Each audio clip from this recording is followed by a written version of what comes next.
Every day that passes by, COVID is telling us that this is serious, impacting the elderly. Now it's impacting the children. I think last I read is that I believe in the state of Tennessee, 36% or 29% of people who are contracting COVID at this point are children.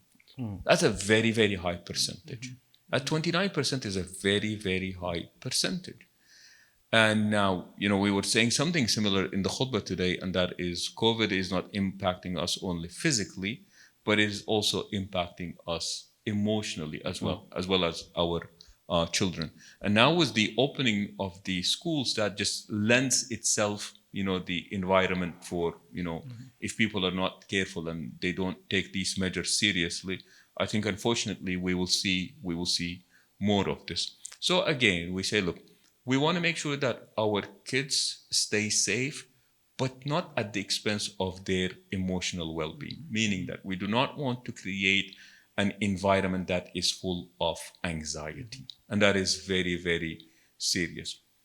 I was sharing with the brothers today at the khutbah that there was a study that was done by, I think it was Alan Glinsky from the Work and Family Institute, and they'd interviewed 1,000 children, and they asked these children, if you had one wish that you would be granted about your parents, what would it be? And most of these children that were interviewed, and by the way, they asked the parents the same question, and most parents predicted that the children would want to say that they would have wished that their parents spent more time with them. And the answer came that we wish that our parents were less tired and less anxious when they were with us. And that is very telling. Because what happens is when you are tired, when you are anxious, you're just not in the mood. We don't communicate well. We're not as responsive. We're not as enthusiastic. We are not as gentle. We have very little tolerance for irritants, and we're just not very pleasant at that point. We may be going through burnt out, and we have got all these issues that are taking place. So the first thing that I would say is please create a relaxed atmosphere for the entire family, especially for our children, as much as you can. How do you do this? Cool it down with the criticism. You cannot just be critical all the time.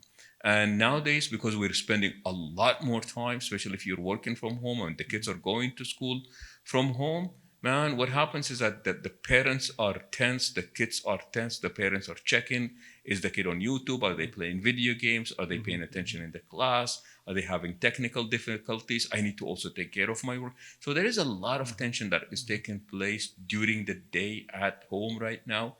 And what we want to do is that we really need to just make peace with imperfection. And that is the first step in cooling it down with criticism. You've got to make peace with imperfection. We just had sound difficulties, technical related issues, internet being interrupted, kids being bored, you being overworked and burnt out. You've got to make peace with imperfection. طبعت على كدر وأنت تريدها صفوا من الأقذاء والأكدار ومكلف الأيام ضد طباعها متطلب في الماء جذوة نار. You just can't do that. It's poetry that speaks about, what life is going to, it's all about ups and downs. And if you just expect it to be only ups, it said that your expectations are so unrealistic and you will continuously be disappointed. So make peace with imperfection. Make sure that you cool it down with the criticism, and make sure that you create a somewhat safe and relaxed atmosphere where people can just be. And the more we do that, I think it'll just help us cope better with whatever it is that is happening right now. And these are difficult times.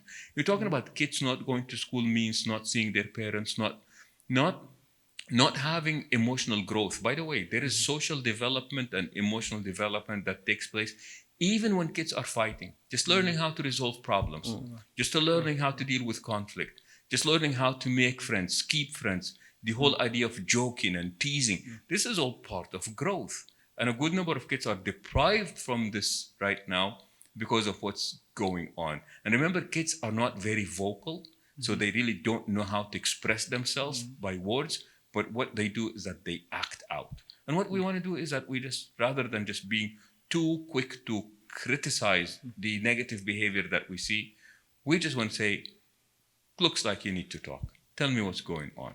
Okay, and just make sure that you create that safe space. I would say that's really, really important. And then we pay attention, of course, to the whole, safety measures that they are, be it the schools, be it the CDC, what are the professionals telling us, the experts telling us about how we need to keep ourselves and our families safe. And I believe that's really, really crucial.